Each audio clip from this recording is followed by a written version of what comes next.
Estamos iniciando a sessão do Tribunal Regional Eleitoral de Santa Catarina, por videoconferência, transmitida simultaneamente pelo YouTube. Eu quero agradecer, inicialmente, o desembargador Fernando Carione, que é vice-presidente corregedor regional eleitoral deste tribunal, o eminente juiz Wilson Pereira Júnior, eminente juiz Vitor Aldo Bride, eminente juiz Jaime Pedro Bum, eminente juiz Celso Kipper e o eminente juiz Rodrigo Fernandes. Quero cumprimentar também o eminente procurador regional eleitoral, Dr. André Stefani Bertual. Os servidores da casa, na pessoa do secretário judiciário, Maximiliano Simões, demais presentes, e declaro abertos os trabalhos desta sessão. Eu coloco em discussão e votação, desde logo, as duas atas de sessões anteriores que foram encaminhadas pelo nosso secretário judiciário, e já é de conhecimento de todos. Com o silêncio, eu tomo como aprovação de ambas as atas. Nós temos na pauta jurisdicional, o número 1 da pauta é a prestação de contas número 0601-749-98-2018. É o relator eminente juiz Fernando Carione, que tem a palavra. Pois não, senhor presidente, senhor juiz, senhor procurador eleitoral, a prestação de contas da referente à eleição de 2018, a cargo de governador e vice-governador. Eu farei o relatório, presidente, e logo a seguir faço algumas observações e vou à emenda. Décio Neri de Lima, candidato ao cargo de governador no pleito de 2018 pelo Partido dos Trabalhadores, protocolizou sua prestação de contas de campanha e observância ao disposto no artigo 28 da Lei 9.504 de 97. Em cumprimento à regra disposta no artigo 80 da Resolução TSE 23.553 de 2017, no sentido de que a decisão que julgar as contas do candidato às eleições majoritárias abrangerá as do vice. Houve a inclusão como requerente de Alcimar de Oliveira, o qual compôs a chapa majoritária do PT nas referidas eleições. Com a publicação do edital, o prazo para apresentação de impugnação transcorreu em auge. Ao analisar a documentação apresentada, a Secretaria de Controle Interno e Auditoria deste tribunal emitiu o relatório de exame preliminar, motivando a baixa dos autos em diligência. Ato contínuo, o candidato prestou esclarecimentos acompanhados de novos documentos, incluindo a apresentação de prestação de contas retificadora. A seguir, a unidade técnica opinou pela desaprovação das contas com a determinação de recolhimento ao Tesouro Nacional do montante de R$ 4.280, referente à irregularidade na aplicação dos recursos do Fundo Especial de Financiamento de Campanha. Com vista dos autos, o Procurador Regional Eleitoral manifestou-se no mesmo sentido. Faça alguma observação, senhor presidente? O voto tem 14 laudas, estão no itens.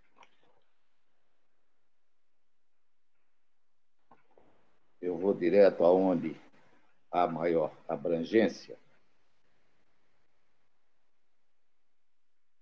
No final do item 3, quando digo: quanto à questão omissão de despesa, o relatório técnico indica, a partir da análise de notas fiscais eletrônicas remetidas à Justiça Eleitoral pelos órgãos partidários, a realização de diversos gastos eleitorais em nome do candidato que não foram registrados nas contas.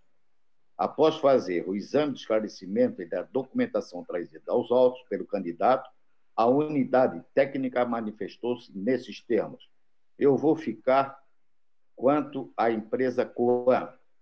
Quanto às despesas com a empresa Coan Indústria Gráfica Eireli, no montante de R$ 187.320, em que pese o candidato ter efetuado o seu registro na prestação de contas, retificadora, com a apresentação do termo de assunção da dívida pelo diretório partidário, todas as despesas eleitorais devem ser reconhecidas e declaradas por ocasião da apresentação da prestação de contas, razão pela qual o seu reconhecimento tardio configura irregularidade. Na análise, verificou-se que as justificativas são suficientes para afastar a inconsistência relativa à omissão do lançamento destas notas fiscais. Resta, contudo, uma diferença de 4,19 sem comprovação por meio de nota fiscal, cujos gastos são considerados irregulares, razão pela qual o referido gasto, custeado com recursos públicos do Fundo Especial de Financiamento de Campanha, é considerado irregular e deve o valor ser recolhido ao Tesouro Nacional. Contudo, os referidos documentos emitidos pelos fornecedores encontram-se ativos na base de dados da Justiça Eleitoral e foram encaminhados pelos respectivos órgãos fazendários. De acordo com a Lei 9.504/97, eventuais débitos de campanha não quitados até a data da apresentação da prestação de contas poderão ser assumidos pelo partido político, por decisão do seu órgão nacional de direção partidária. Nesse caso, o órgão partidário da respectiva circunscrição eleitoral passará a responder por todas as dívidas solidariamente com o candidato, hipótese em que a existência do débito não poderá ser considerada como causa para a rejeição das contas. Artigo 29, parágrafo 3º e 4º. Nesse contexto normativo, não há dúvida de que o procedimento adotado pelo candidato em relação à assunção da dívida contraída junto à Coam Indústria Gráfica Eireli foi manifestamente indevido. A documentação de contas revela que a decisão da Comissão Executiva Nacional do PT de assumir as dívidas firmadas pelo candidato com referida empresa foi formalizada apenas em 6/12/2018. Posteriormente, a protocolização das contas finais, ocorrida em 13/9/2018. Mais grave, essa decisão da Direção Nacional foi levada ao conhecimento da Justiça Eleitoral apenas em 27/5/2019, após a unidade técnica acusar a omissão da referida dívida, mediante a apresentação de prestação de contas retificadora. A propósito, enfatiza a inexistência de qualquer justificativa do candidato, respeitante as razões que motivaram a tardia formalização da indigitada assunção. Também não houve apresentação dos demais documentos exigidos pela norma, especialmente o acordo formal com a anuência do referido credor, concordando com a transferência da titularidade da dívida, tampouco o cronograma de pagamento do débito. O que se tem nos autos é apenas a manifestação unilateral da direção nacional. Todas essas circunstâncias, quando examinadas em conjunto, infirmam a credibilidade das informações prestadas pelo candidato sobre a sua movimentação financeira de campanha, especialmente sobre as dívidas de campanha, impondo a desaprovação das contas conforme decidiu o Tribunal Superior Eleitoral em caso análogo. Eu cito o caso e cito no item 4, esse é do ministro Herman Benjamin, no agravo 3336 de 27/6/2017. Então, o ponto que interessa. Para que débito de campanha vindicado pelo partido não enseja a rejeição de contas, é indispensável coexistirem dois pressupostos, a saber, a, presença de cronograma de pagamento e b, anuência expressa dos credores. No caso, no item 5, segundo a moldura fática do aresto, a cor, o candidato apresentou débito de campanha no montante de R$ 157.989,68, que, embora assumido pelo PT, não veio acompanhado de anuência dos credores, tampouco de cronograma de pagamento, que é exatamente o caso presente.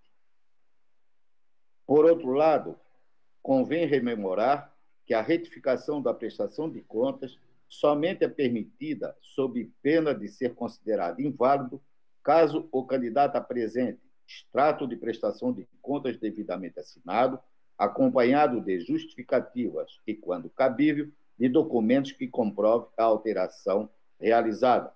Resolução do TSE 25.553 de 2017, artigo 74, caput e parágrafo 1º, inciso 2º. E do nosso tribunal, também cito, julgado do juiz Jaime Pedro Brum, de 11 de 12 de 18, no acordo 33468, e no item que interessa, variação de saldo da prestação de contas retificadora, despesas não declaradas na prestação de contas final, omissão que representa 46,97% das despesas contraídas, ausência de justificativa plausível e documentação comprobatória que possa esclarecer a omissão, irregularidade grave que compromete a confiabilidade das contas, desaprovação. No referido acordo, digo eu, resta consignado que a desaprovação das contas é afastada somente na hipótese em que a alteração de despesas envolve percentuais inexpressivos. Esse, contudo, não é o caso dos presentes autos. Eis que a omissão corresponde a aproximadamente 11% do total dos gastos lançados na prestação de contas original, tornando impositiva a rejeição das contas na esteira do seguinte julgado. Eu cito o julgado do ministro Gilmar Mendes, no RESP 25641, de 9 de 11 de 2015. E também deixo de fazer a leitura, porque Vossas Excelências já receberam o acordo antecipadamente. Além disso, remanesce-se a devida regularização a ausência de registro das despesas com hospedagem e combustível realizadas juntos à empresa Cole Turista Hotel Limitada, Albergue da Juventude, Ilha de Santa Catarina Limitada, Posto 1350 Limitada, GRM Hotelaria Limitada, Oscar Hotel Limitada, Hotelaria Accor Brasil S.A., Welcome Surf Trips, Agência de Viagem Limitada, Hotel Valerinho Itajaí Limitada, Abastecedor AFAE Limitada, Hotel Bergosa Limitada, a GPS Hotelaria Limitada, Alto Posto Valeagro Limitada. A mera negativa do candidato não é suficiente para afastar a idoneidade das notas fiscais eletrônicas emitidas por mencionadas empresas. Referidas despesas irregulares totalizam o valor de R$ 3.363,78, aumentando o montante da falha apontada para R$ 190.683,78, equivalente a 11,13% das despesas originariamente declaradas. Ressalto por relevante que as irregularidades em análise não implicariam na movimentação indevida da receita pública proveniente do fundo partidário ou fundo especial de financiamento de campanha, pelo que é desnecessário o recolhimento de valores ao Tesouro Nacional. Do exame da regularidade de despesa realizada com recurso do Fundo Especial de Financiamento de Campanhas, o item 4,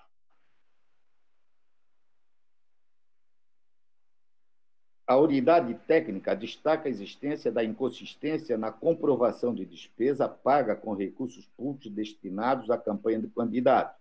De acordo com o parecer conclusivo, a prestação de contas registra a contratação de despesas com transporte ou deslocamento junto ao fornecedor Eduardo Martins Nervo, a qual foi adimplida com transferências eletrônicas provenientes da conta do fundo nos valores de R$ 1.500, R$ 1.000 e R$ 1.780, totalizando o montante de R$ 4.280. Ocorre, porém, que o contratado de prestação de serviço de campanha eleitoral firmado com esse fornecedor prevê, na cláusula sexta, que o candidato se obriga a pagar ao contratado, a título de remuneração, a importância de R$ 2.500, que será pago em parcela única no dia 5 de outubro de 2018. Mesmo intimado, o candidato não trouxe aos autos qualquer alegação ou documentação capaz de esclarecer a divergência. Logo, remanesce sem devida comprovação documental o gasto realizado com verba pública no valor de R$ 1.780, correspondente à diferença entre a quantia contratada de R$ 2.500 e a efetivamente paga de R$ 4.280. Como conclusão, senhor presidente, como visto, o candidato deixou de observar os requisitos formais exigidos pela legislação para tornar legítima e válida a assunção pelo PT de despesa com a empresa Coan Indústria Gráfica Eireli no montante de R$ 187.320, notadamente porque, além de não ter declarado o débito na prestação de contas original, deixou de trazer aos autos o acordo formal de transferência do débito com anuência do credor, acompanhado do cronograma de pagamento e da indicação da fonte dos recursos, consoante exige o artigo 35, parágrafo 3º da Resolução TSE 23556/2017. Outro sim, não for acostado aos autos documentos idôneos para comprovar a realização de gasto de transporte com valores do fundo no valor de R$ 1.780. Mencionadas irregularidades, quando sopesadas em conjunto, são materialmente graves e possuem inequívoca expressão financeira para comprometer a regularidade das contas, impondo a sua rejeição, além de tornar impositiva a devolução de quantia movimentada de forma indevida ao Tesouro Nacional. Resolução 23.553/2017, artigo 82, parágrafo 1º. Pelo exposto, senhor presidente, eu voto pela desaprovação da prestação de contas de campanha do candidato Décio Neri de Lima e Alcimar de Oliveira, relativas às eleições de 2018, sem prejuízo de eventual investigação de fatos ou indícios supervenientes que possam sugerir a abertura de procedimentos próprios e oportunos. Determino ainda a devolução ao Tesouro Nacional da quantia de R$ 1.780, referente ao pagamento de despesa com recursos do Fundo Especial de Financiamento de Campanha, sem comprovação documental fiscal, a qual deverá ser comprovada nos autos no prazo de 5 dias após o trânsito julgado da decisão, sob pena de remessa de cópia digitalizada dos autos à representação estadual ou municipal da Advocacia Geral da União para fins de cobrança. Resolução TSE 23.553/2017, artigo 82, parágrafo 1º e 2º. E para fins do cálculo do valor devido sobre referida quantia, deverão incidir juros moratórios e atualização monetária, calculados com base na taxa aplicável aos créditos da Fazenda Pública, desde a data da ocorrência do fato gerador até o efetivo recolhimento. Resolução do TSE 23.553/2017, artigo 34, parágrafo 3º. E é como voto, senhor presidente, pela desaprovação das contas. Se necessário, eu faço a leitura da proposta de emenda, senhor presidente. Em discussão e votação, eu começo, então, a partir de Vossa Excelência, o juiz Wilson Pereira Júnior. Senhor presidente, muito boa tarde, senhor corregedor e vice-presidente do nosso tribunal, eminentes pares, uma boa tarde a todos, senhor procurador regional eleitoral, nossos funcionários do TRE, sempre na pessoa do Max. Senhor presidente, eu acompanho integralmente o voto do eminente relator, inclusive no que se refere aos valores a serem devolvidos à União. É como eu voto, senhor presidente. Juiz Vitoraldo Bride. Acionar o microfone. Agora sim, senhor presidente, demais membros da Corte, senhor procurador regional Eleitoral e senhores servidores que nos assistem e acompanham nesta sessão. Eu acompanho integralmente o eminente relator, só gostaria de pontuar o seguinte. Neste partido, especificamente, embora outros também o façam, é possível se vislumbrar um dos itens apreciados pelo senhor relator no que diz respeito à transferência de recursos. Um candidato transfere recursos para outro candidato, mas, invariavelmente, os valores não batem.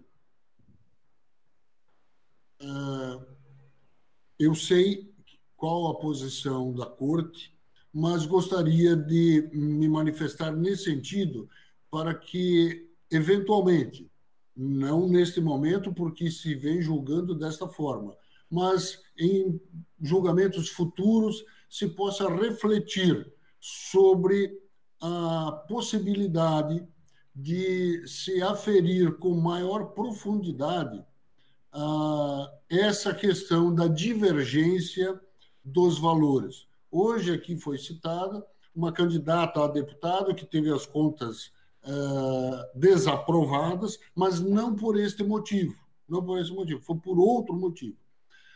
Mas também há divergência nas contas.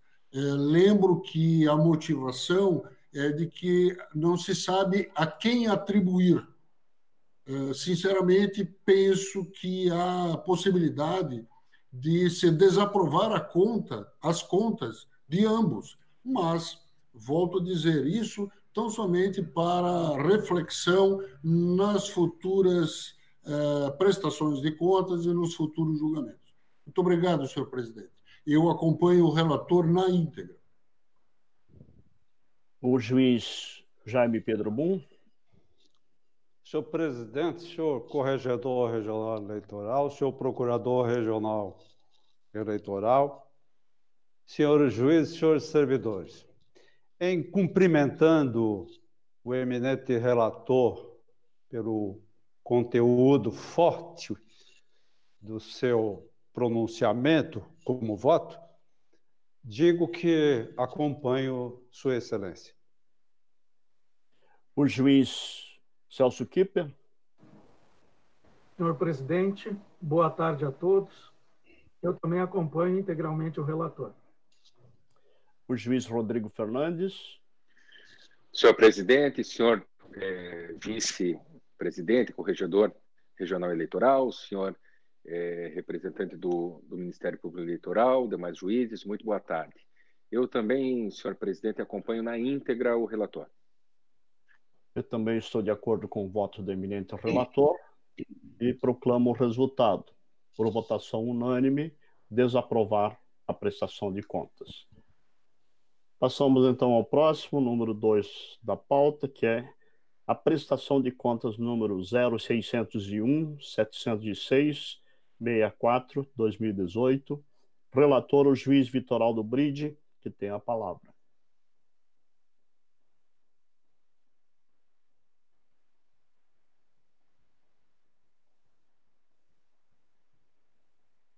Senhor presidente, trata os autos de prestação de contas de campanha apresentada pelo candidato ao cargo de deputado estadual, senhor Marcos Deichmann. Essa matéria aqui debatida é matéria já apreciada em inúmeras oportunidades por esta Corte, e, em razão desse fato e ainda de ter sido disponibilizado o voto com antecedência, eu me permito fazer a leitura da ementa e ficar à disposição dos eminentes pares para eventuais esclarecimentos. Eleições 2018, prestação de contas de campanha, cargo de deputado estadual.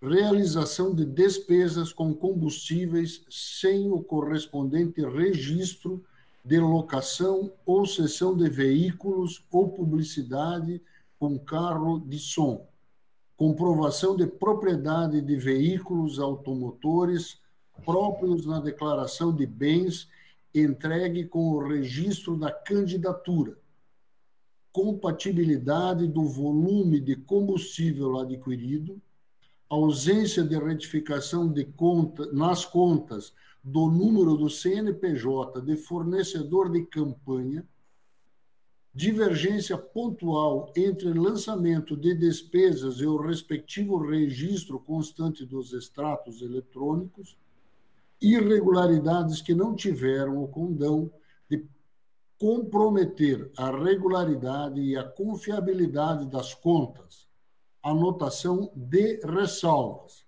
precedentes, aprovação das contas com ressalvas. É assim que encaminho o voto, senhor presidente. Em discussão e votação. Senhor presidente, tenho indagações, senhor presidente, no que toca unicamente aos gastos com combustíveis. Por esta razão, e poupando o eminente relator de fazer estes questionamentos agora, eu peço vista da pasta processual digital. Prometo trazer o voto dentro do prazo regimental. Vista o eminente juiz Jaime Pedro Bum, após o voto do relator, no sentido de aprovar as contas com ressalva. Passamos agora ao número 3 da pauta, que é a consulta número 0600-169-62-2020. É o relator, o juiz Jaime Pedro Bum, que tem a palavra. Senhor presidente, senhor procurador regional eleitoral, senhores juízes, o Sindicato das Agências de Propaganda do Estado de Santa Catarina, em face do disposto no artigo 73, incisos 6, letra B, e 8 da Lei 9.504 de 97, peticionou escrevendo as seguintes ponderações. O Brasil vive momentos de extrema gravidade com a ocorrência da pandemia do novo coronavírus, Covid-19, inclusive com a decretação de calamidade pública em âmbito nacional, que vigorará até o dia 31 de dezembro do corrente ano. As prefeituras municipais, praticamente sem exceção, estão atuando de forma a orientar a população do município para a prevenção ao citado mal, através de publicidade institucional. Prossegue o consulente, entretanto, que tais campanhas de orientação e informação deverão ser mantidas durante todo o período em que o Covid-19 não for erradicado, o que, por certo, se estenderá pelo período que antecede a realização das eleições, no qual a publicidade institucional é vedada. É importante destacar que a grande maioria dos municípios de Santa Catarina tiveram despesas em publicidade institucional nos últimos 3 anos e referentes aos primeiros semestres de cada ano, em valores bastante exíguos. Muitos, aliás, não têm condições de realizar qualquer publicidade institucional neste semestre, em face à referida restrição da lei eleitoral. Fecho aspas. Após a exposição, o consulente requereu, abro aspas, seja permitida durante o período vedado pela lei eleitoral citada, a publicidade institucional, prefeituras municipais, câmaras de vereadores, Assembleia Legislativa, Governo do Estado e outros órgãos da administração pública direta e indireta, destinada exclusivamente na orientação e informação da população sobre a Covid-19. Que as despesas de publicidade das campanhas publicitárias institucionais realizadas no primeiro semestre, além do período supra-referido, destinadas exclusivamente para o mesmo fim, não sejam limitadas à média de gastos em publicidade institucional nos últimos 3 anos, primeiros semestres de cada ano, que antecedem o pleito de 2020, fecho aspas. O feito foi autuado como consulta eleitoral, nos termos do Código Eleitoral, em seu artigo 30, inciso 8º. Com vista dos autos, a douta Procuradoria Regional Eleitoral opinou pelo não conhecimento da consulta, seja por ilegitimidade do consulente, seja pela ausência de abstração temática. E adianto, senhor presidente, senhores juízes, encaminho neste sentido o voto do eminente Procurador Regional Eleitoral, dizendo que, ao inferir tanto a ilegitimidade da parte para instar o pronunciamento do tribunal à forma de consulta eleitoral, como a carência de abstração temática dos quesitos formulados, razão pela qual a óbice intransponível ao conhecimento do suscitado. Consigno, acerca da propriedade de atuação como consulta eleitoral, que esta é a conformação plausível entre as classes processuais, desde que não há lide estabelecida, pelo que a matéria veio de per saltum ao tribunal, para que antecipe juízo a respeito de questão jurídica por vir. Posta nesta classificação processual de consulta eleitoral, inicialmente distingo que a legitimação para sua formulação, a teor do artigo 30 citado, é estritamente alcançada às autoridades públicas e aos partidos políticos. Mais detidamente, particulariza o regimento interno deste tribunal nos termos da Resolução TRESC 7.847 de 2011, em seu artigo 45. Notadamente, não tem esta qualificação jurídica o presidente de entidade sindical que subscreve o expediente, o que ilustro com a seguinte jurisprudência, apanhada do bem lançado parecer da douta Procuradoria Regional Eleitoral, de acórdãos do Tribunal Regional Eleitoral do Estado de São Paulo, cuja ementa segue transcrita, dizendo da ilegitimidade por parte do presidente de sindicato ao manejo da consulta como esta em foco. De outra parte, também é obstativa ao conhecimento da matéria suscitada a peculiaridade de que respeita a questão cuja concreção é notória, desde que, no propósito de resguardar e estender temporalmente a publicidade institucional, reporta-se às políticas públicas derivadas da conjuntura fática que apresenta ante a pandemia que surtiu da disseminação da Covid-19. E, como fato jurídico tangível que é, deve-se preservar a competência originária do juízo eleitoral de origem para seu conhecimento. Valho-me, neste propósito, também de parte da manifestação da douta Procuradoria Regional Eleitoral que transcrevo. Ante o exposto, senhor presidente, senhores juízes, voto pelo não conhecimento da consulta formulada por ambas as razões. Em discussão e votação, o voto do eminente relator no sentido de não conhecer da consulta, a partir de Sua Excelência, o juiz Celso Kipper. Senhor presidente, eu acompanho integralmente o voto do eminente relator. O juiz Rodrigo Fernandes. Senhor presidente, de igual forma, eu acompanho o relator. O juiz Fernando Carione. Também acompanho o relator integralmente, presidente. O juiz Wilson Pereira Júnior.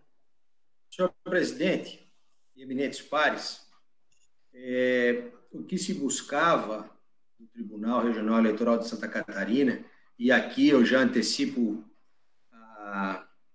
as minhas congratulações ao eminente relator, de um aval, um infeliz aval, para se gastar um dinheiro público em cima do que o país tem visto de mais problemático no que se refere ao gasto no setor público e de partidos políticos na história recente desse país.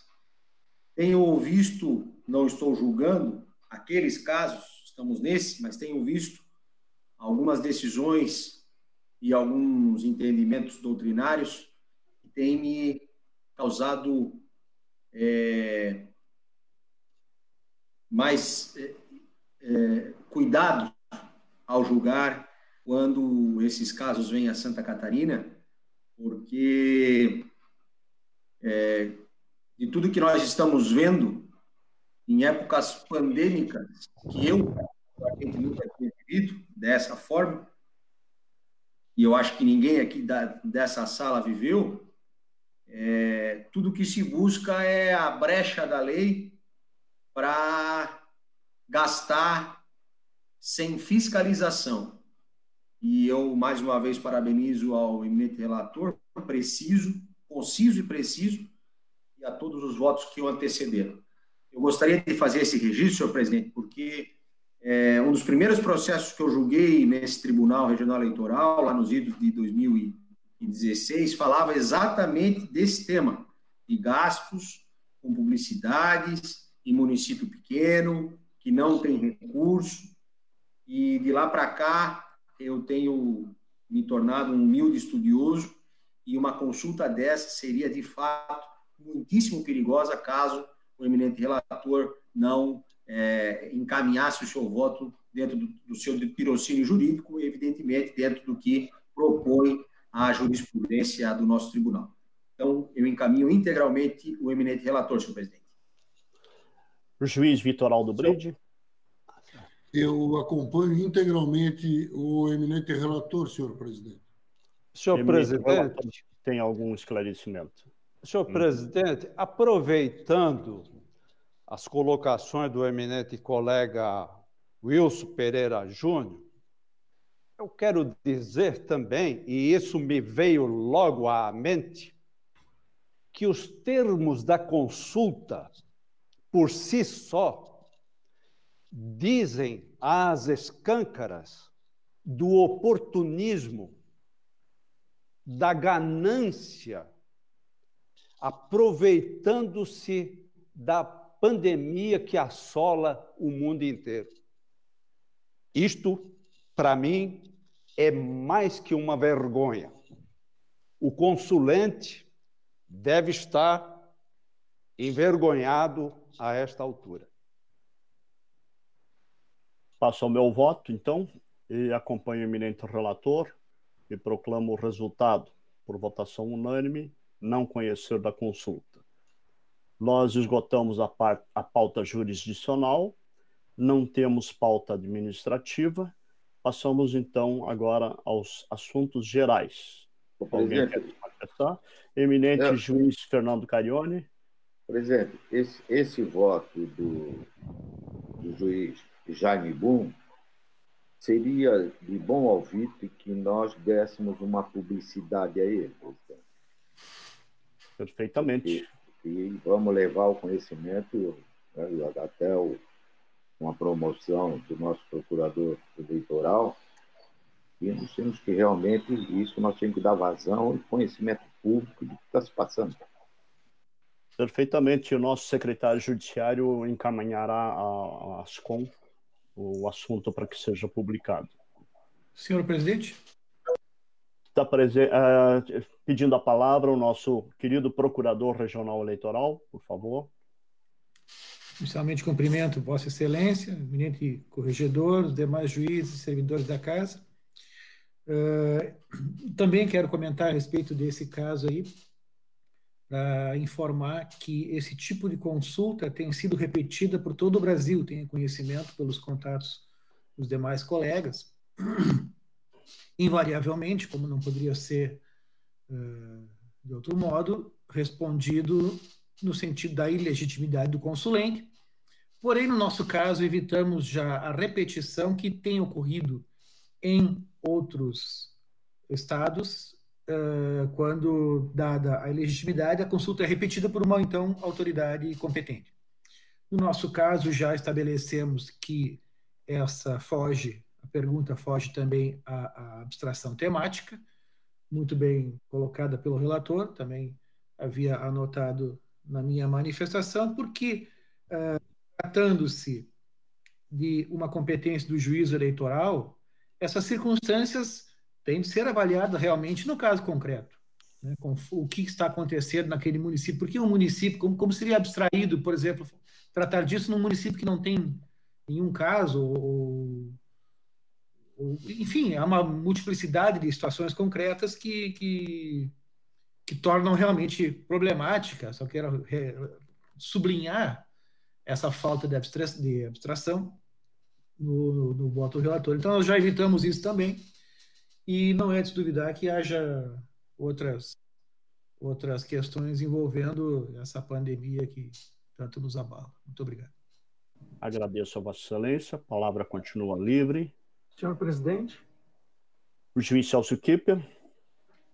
Senhor presidente, caros colegas, eu gostaria de dar algumas pinceladas sobre o encontro que houve hoje de manhã.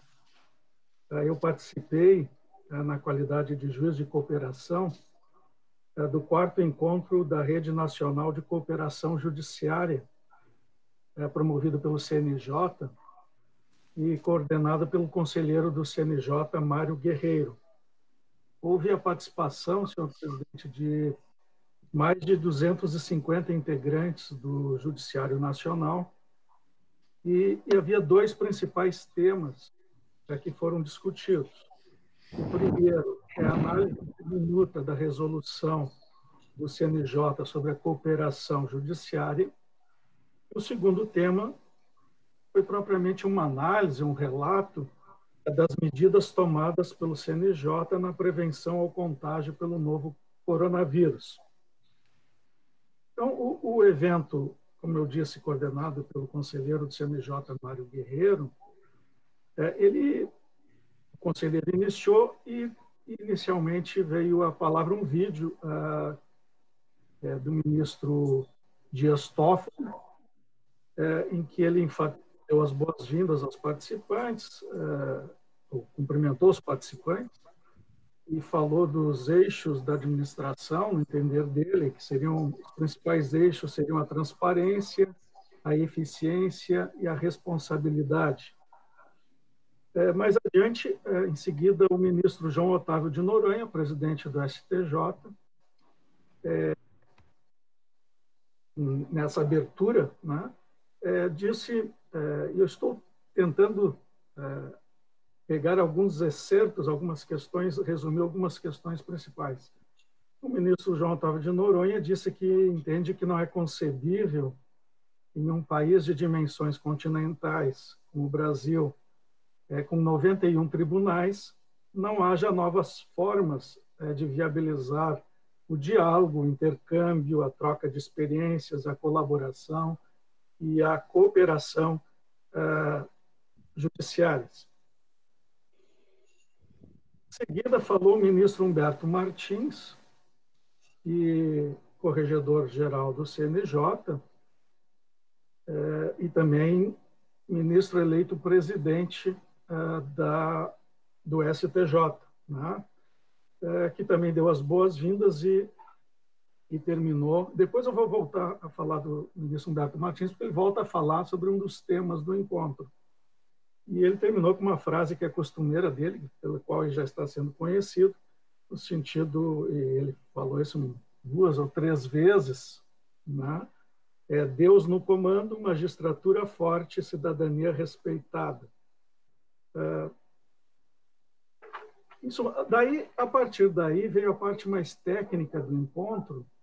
A primeira parte, no sentido da cooperação judiciária, falaram os professores Antônio Cabral, do Rio de Janeiro, e Fred Didier Júnior, da Bahia. E ambos trataram da questão da cooperação, tanto no Código de Processo Civil, né, que está estipulada nos artigos 67 a 69 do novo Código de Processo Civil,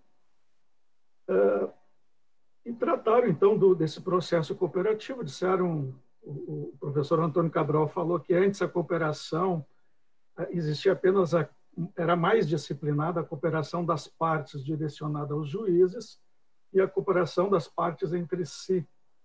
E com o novo CPC, o terceiro eixo seria a cooperação do judiciário entre si, né? E falou das atitudes cooperativas que devem ser não hierárquicas e, na medida do possível, informais. Tratou dessas atitudes cooperativas, que entre elas o auxílio direto e os atos concertados, né? Sempre ressaltando que são mecanismos que devem ser menos burocratizados, né? O professor, então, Fred Didier Júnior, ele fala, então, também dessa diferença de cooperação por solicitação, que era a única que existia no CPC anterior, e a cooperação por concertação, que passa a existir a partir do artigo 69 do CPC. Os instrumentos dessa cooperação seriam não só as cartas, mas qualquer instrumento, ou seja, seria um sistema aberto, poderia ser por telefone, por e-mail, desde que, né, por WhatsApp, né, etc., desde que documentado posteriormente nos autos de alguma forma. E o ato de cooperação em si também ele é aberto, ele é atípico, diz o professor. Pode ser jurisdicional, pode ser administrativo. Inclusive, então, os incisos do CPC e também, isso foram os atos que podem ser objeto de cooperação, foram aumentados na minuta de resolução e mesmo assim, né, dizendo que são meramente exemplificativos, pode ser qualquer ato, né? A segunda parte do encontro, que foi justamente sobre a questão do que foi feito sobre a prevenção, para a prevenção do novo coronavírus, falou, então, daí voltou a falar, daí sim, mais vagar, o ministro Humberto Martins, que fez um relato do que o CNJ fez e salientou que o objetivo, né, do CNJ sempre foi o de garantir o acesso à justiça e também, principalmente, na defesa da saúde, da vida, da proteção do cidadão. Então, mas garantir o acesso à justiça nesse período de pandemia, mas sempre salientando, né, que a vida em primeiro lugar, ou seja, a proteção da saúde, a proteção da saúde pública. Depois, o conselheiro, praticamente fechou o encontro, o conselheiro André Godinho, do CNJ, ele falou também dos objetivos do CNJ, sempre foi, por um lado, manter o poder judiciário ativo, né, e, por outro lado, a proteção à saúde pública, né. E comentou que no âmbito do CNJ nesse período da pandemia, foram autuados 242 processos no CNJ, especificamente relacionados ao coronavírus, né? E ele fez mostrou gráficos, eu até encaminhei isso para o grupo dos juízes, né? Mostrou gráficos dizendo que à medida em que o grau de incidência ia aumentando, né? Ou que tivesse uma novidade no âmbito dos fatos no tocante ao novo coronavírus, eles fizeram novas resoluções e portarias, né? E eles estão trabalhando num novo ato normativo. Acredita que na semana que vem possa sair um novo ato normativo, e até para consolidar as orientações anteriores. Por fim, voltando ao coordenador, e voltando àquele tema da minuta, da resolução sobre cooperação judiciária, o conselheiro Mário Guerreiro, ele fez questão ele salientou que ainda são possíveis sugestões para melhorar a minuta, para alterar, né? Desde que até 22 de maio, né? Que parece que é o prazo final para alterar essas minutas e levar ao pleno essa minuta e levar ao pleno do CNJ. Então, assim, num resumo, foram 3 horas de encontro, num resumo apertado, foi o que ocorreu, e eu queria relatar isso para o senhor.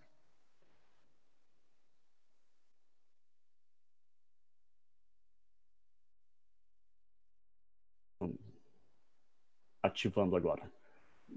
Quero cumprimentar o eminente juiz Celso Kipper pela sua participação, representando o Tribunal Regional Eleitoral de Santa Catarina na condição de juiz de cooperação deste tribunal.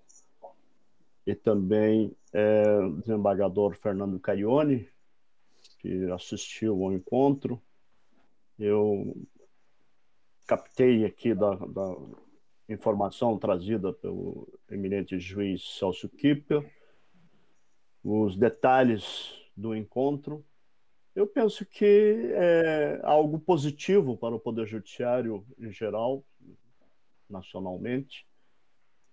Pode ser um canal de comunicação menos burocrático, como já falei ontem, e a possibilidade de cooperação entre os juízes e tribunais, ou entre juízes e tribunais, de uma forma mais simples e mais rápida. Mas, como o juiz Celso Kipper já colocou em outras comunicações, a resolução, a proposta de resolução, estabelece ali um aparato em cada tribunal, como, por exemplo, aqui no artigo 11, se não me engano, cada tribunal, por seus órgãos competentes, designará de 2 a 5 magistrados, de preferência dentre os juízes auxiliares da respectiva corregedoria, para atuarem como juízes de cooperação, também denominados de ponto de contato. É interessante essa denominação aí. Mas, enfim, o TRE não tem nem juiz auxiliar, né? Nesse sentido que foi colocado ali, da corregedoria. Presidente. Pois não. Presidente, eu também quero parabenizar ao juiz Celso Kipper, e eu, mesmo com o auxílio do Max, que tentei por todas as formas entrar no sistema, mas infelizmente não consegui. Falhou todos os caminhos que eu tentei, eu não consegui entrar por nenhum. Inclusive, tentando contato diretamente com a direção lá do evento, conversei com a secretária Laura, depois conversei com a secretária também do STJ para ver se via o ministro João Noronha, mas não foi possível eu participar do evento. Então, fico na expectativa de um próximo, mas, infelizmente, não consegui. Tentei até quase 11 horas da manhã, mas não, infelizmente. Isso desde 8h15. Mas, infelizmente, não obtive a satisfação de ter ingressado no sistema. Senhor presidente? Uma pena, mas o nosso colega Celso Kipper, ele participou como representante do TRE e tem complementações a fazer, por favor.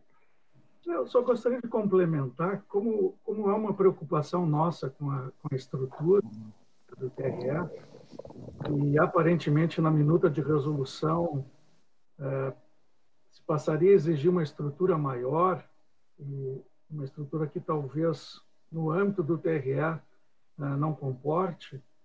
Eu cheguei a fazer uma pergunta pelo sistema ali, mas nenhuma pergunta foi respondida assim nesse formato, embora o coordenador aparentemente tenha lido a pergunta, porque ele chega a mencionar que não, as sugestões, inclusive considerando as especificidades de cada justiça, né? Porque a pergunta justamente era essa, no sentido da possibilidade de ser uma estrutura mais enxuta, considerando as particularidades da justiça eleitoral, em que não há juiz auxiliar da corregedoria, etc. Né? Então, se tiver que ter no tribunal 2 juízes de cooperação, de 7, 2 tem que ser juízes. Somos apenas 7, 2 seriam juízes de cooperação, parece um pouco exagerado. Né? Mas, então, ele mais uma oportunidade, ele disse, olha, não, estamos abertos, né?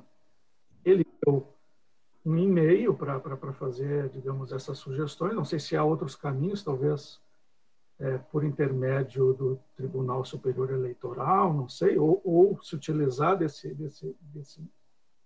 e-mail do CNJ, né?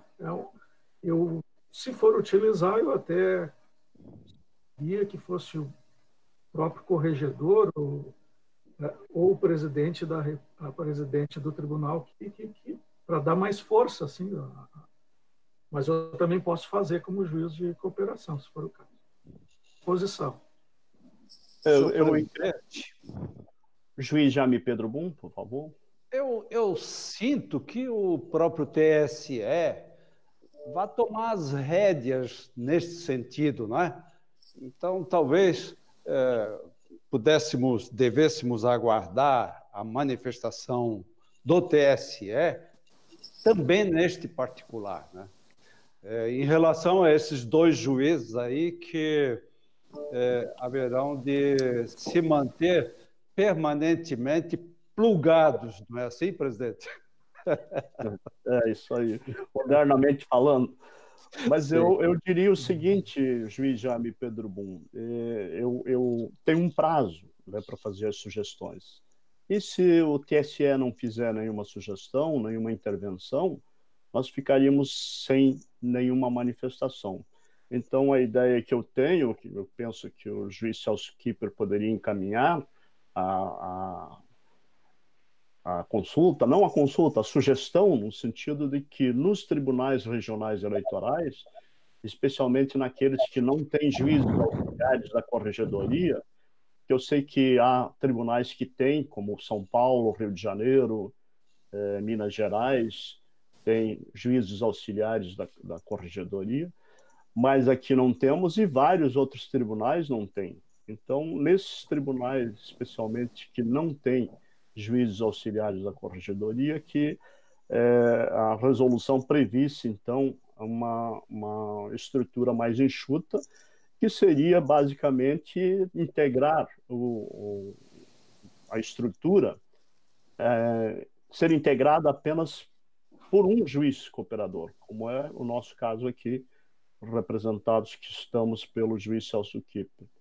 Eu penso que também poderia constar da resolução que, nesse caso, os juízes eleitorais podem receber pedidos de cooperação diretamente. Não precisaria passar sempre pelo juiz de cooperação do tribunal, porque seria uma carga de trabalho muito grande.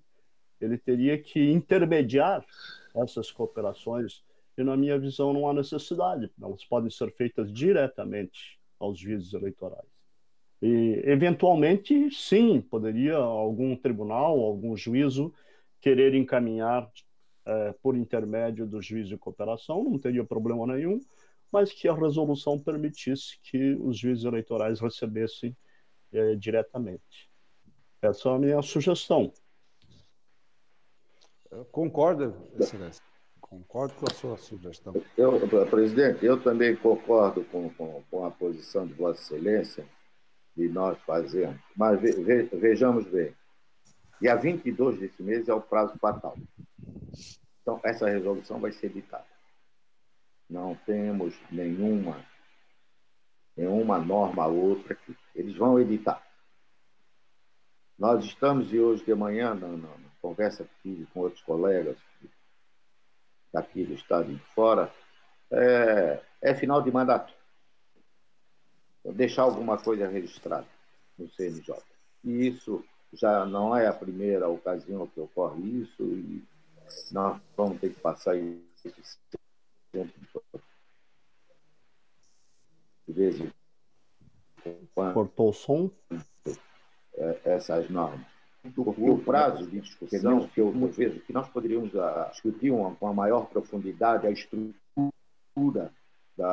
de cada juiz eleitoral. O nosso aqui não tem o juiz colaborador. E se nós colocarmos uma sobrecarga a um juiz eleitoral a mais, ele já tem nos seus afazeres. Então, trazer um outro juiz de fora como colaborador, então, nós temos que ter uma estrutura financeira. Então, essas regras que são normalmente elaboradas e vêm prontas, sem saber exatamente a extensão do que isso possa fazer na base. E nós vamos ter que suportar. Porque não acredito que, a não ser coisas muito pequenas, eles vão mudar até o dia 22.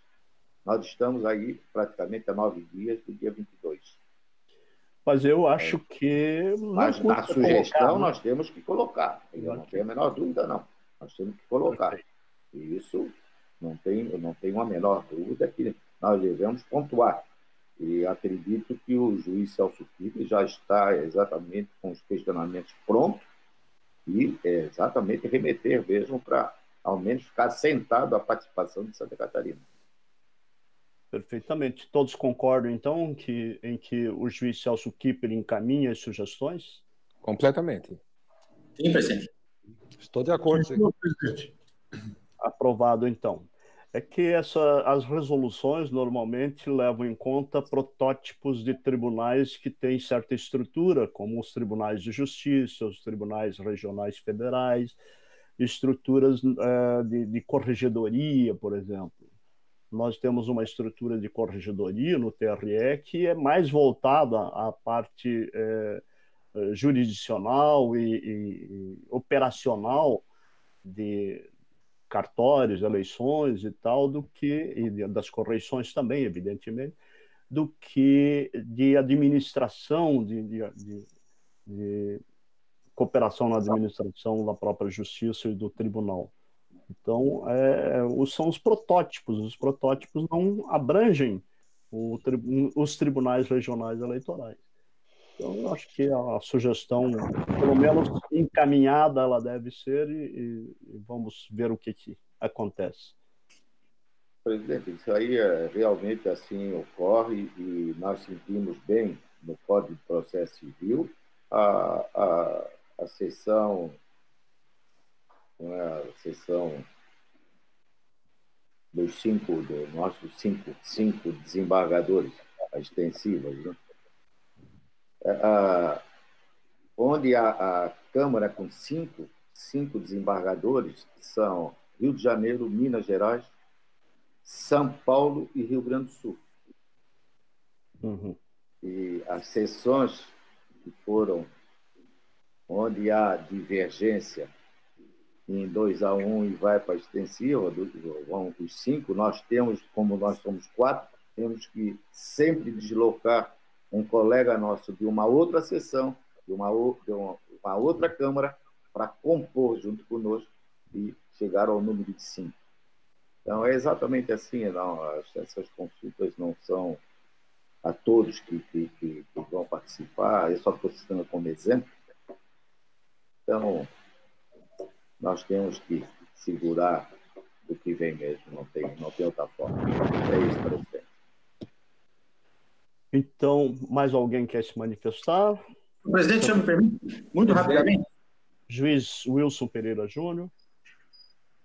Senhor presidente, seguindo a sugestão do eminente corregedor e nosso vice-presidente, desembargador Fernando Carione, ontem mesmo, tanto o Álvaro, que é o nosso secretário da TI, quanto a Ana Patrícia, da Ascom, já entraram em contato comigo e com o pessoal da escola para reativarmos todo o sistema de informação, ou sistema informativo a respeito da segurança das urnas, desembargador Carione.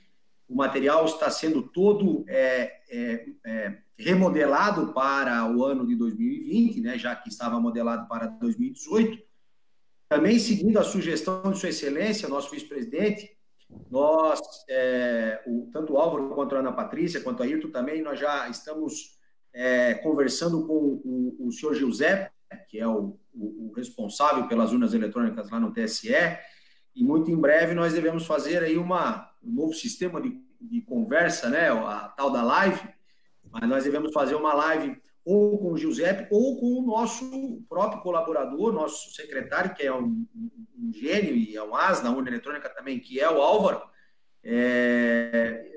A data que nós pensávamos em fazer é justamente na data em que é a posse do novo presidente do TSE. Não seria de bom alvitre o nosso tribunal fazer concorrência justamente nessa data. Mas já estamos conversando, só para deixar o nosso corregedor e todos os nossos colegas aqui da Corte muito tranquilos que tanto o setor de informática quanto a nossa assessoria de comunicação já ontem receberam um recado aqui do senhor vice-presidente e já estão trabalhando com isso.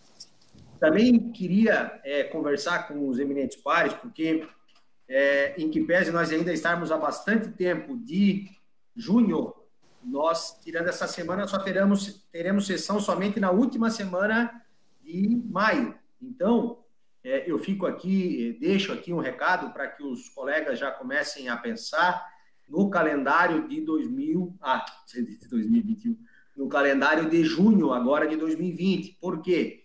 Nós temos a saída, a infeliz data do dia 10 de junho como a última data, a última sessão no tribunal do doutor Vitoraldo Brídio, que me entristecerá demasiadamente. Mas, se ficarmos nesse sistema virtual, eu sugeriria que nós fizéssemos, eu estou fazendo apenas uma sugestão, fizéssemos as sessões do dia 2 ao dia 5 de junho e do dia 16 ao dia 19. Na primeira semana e na terceira semana do mês de junho, como nós estamos fazendo aqui, semana cheia. Mas nós estamos falando hoje para que a gente então consiga refletir hoje, refletir amanhã, para que de repente na sexta-feira de manhã a gente de fato tenha um posicionamento, porque na última semana apenas de maio, para nós decidirmos de junho, nós não vamos ter data para decidir, porque nós já precisamos publicar a pauta. Então, eu só estou dando aqui esses esclarecimentos para os nobres pares, para a gente já começar a pensar hoje e amanhã, para sexta-feira de manhã, a gente decidiu. O Mark já vai fazer a linha da forma que a gente passou aqui e vai colocar como sugestão no nosso grupo de conversa pelo WhatsApp. E, por fim, e não menos importante, enaltecer a sugestão também do eminente corregedor, desembargador Carione, com relação à publicidade dessa decisão que o tribunal acaba de tomar, da relatoria do eminente juiz Jaime Pedro Bum. O tribunal, que tem uma assessoria de comunicação espetacular, ele precisa se mostrar, precisa levar a população, levar a imprensa, levar os cronistas, o quanto é atento nessas questões, principalmente agora em época de pandemia, em época de Covid. Desculpem o meu alongar, uma boa noite a todos e até amanhã. Senhor presidente, Juiz Jaime Pedro Bum. Eu gostaria de fazer o eminente desembargador corregedor lembrar que nesse trabalho de exposição, de fixação, quanto à rigidez da urna eletrônica, que ele pode se valer também da experiência do secretário da Corregedoria, o doutor Samir, que participou comigo da comissão de verificação da rigidez da urna e da votação paralela no pleito próximo passado. O doutor Samir reúne uma gama de conhecimento extensa e pode oferecer subsídios nesse sentido. E, a propósito da elaboração da próxima pauta, não podemos esquecer que no dia 11 de junho, quinta-feira, é dia de Corpus Christi, feriado, portanto. Obrigado, senhor presidente. Senhor presidente? O juiz Rodrigo Fernandes. Muito rapidamente, senhor presidente, eu gostaria de socializar com os senhores, pegando a linha aí da publicidade. Hoje eu recebi um ofício do Colégio de Ouvidores, Colégio Nacional de Ouvidores, sugerindo e informando que o próprio colégio está montando um perfil nas redes sociais, especificamente para tratar de assuntos relativos à ouvidoria. E a sugestão é que cada ouvidoria, independentemente das redes sociais que já constem no tribunal, faça também um perfil em Instagram e Facebook para que possa fazer essas publicidades e esse diálogo com a sociedade. Um ponto bem interessante que eu vi ali é fazer um intercâmbio de informações. Eles sugerem que cada ouvidoria, ao postar determinado conteúdo, possa disponibilizar para outras ouvidorias que também o façam. E também eles estão contratando um serviço do web designer para que consigam fazer um site, elaborar um site específico sobre o Colégio de Ouvidorias e lá divulgar os assuntos que nós aqui estamos postando também. Então, num primeiro momento, me parece uma ideia bastante interessante, principalmente considerando aí esta era virtual que se acentuou em virtude do coronavírus, mas eu gostaria, antes de mais nada, de socializar com os senhores e, quem sabe, colher algumas opiniões nesse sentido para que possamos, então, entrar em contato com a Ascom e com a STI para colocarmos em prática essa ideia, se for o caso. Eu penso que é importante esse intercâmbio e todas essas formas de comunicação da ouvidoria, mas receberemos, então, as sugestões dos colegas nos próximos dias, ou até hoje, se alguém quiser se manifestar. Eu queria dizer também ao desembargador Carione que ontem eu recebi da dona Ana Patrícia, da Ascom, a informação de que o TSE já está preparando também uma campanha de conscientização pública a respeito da segurança da urna eletrônica para divulgar a partir de agosto. Nós podemos nos antecipar um pouquinho, né, com já a participação da EGESC, como foi mencionado pelo juiz Wilson Pereira Júnior. Mas agora, nesse momento, ainda não. Eu acredito que mais ali à frente, talvez em julho, né? Exatamente, presidente. Esclarecer o povo, o sentido é exatamente esse, da certeza que a urna é indevasável. Essa é que nós temos que fazer a demonstração cabal disso. Exatamente. Mais alguma manifestação em assuntos gerais? Não havendo quem queira se manifestar, eu agradeço a presença de todos, a cooperação, a participação e declaro encerrada a presente sessão, convocando a todos para a sessão de amanhã, neste mesmo horário, 17 horas, pelo mesmo modo. Um abraço a todos. Um abraço a todos. Um abraço.